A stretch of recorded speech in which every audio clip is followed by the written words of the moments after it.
ఈ సృష్టిలో మీకు ఎవరంటే ఎక్కువ ఇష్టమో చెప్పమని నంది ఓసారి శివుణ్ణి అడిగాడు.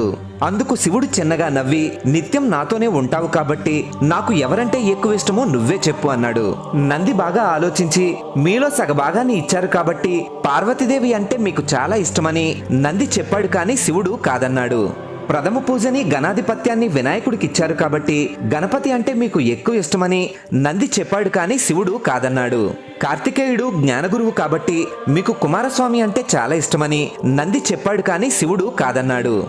సృష్టిలో ఉండే అన్ని జీవుల పాపాల్ని కడిగే గంగని తలపై మోస్తున్నారు కాబట్టి మీకు గంగాదేవి అంటే చాలా ఇష్టమని నంది చెప్పాడు. కానీ శివుడు కాదన్నాడు. దాంతో మీకు ఎవరంటే ఎక్కువ ఇష్టమో మీరే చెప్పండి స్వామి అని నంది అడగడంతో, ఎవరైతే వారి కష్టాల్లోనూ సుఖాల్లోనూ నన్ను తలుచుకుంటూ వారి భారాన్ని నాపై ఉంచి నువ్వే దిక్కు అంటూ నన్ను నమ్ముతారో అలాంటి భక్తుడంటే నాకు చాలా ఇష్టమని శివుడు నంది సందేహాన్ని తీర్చాడు.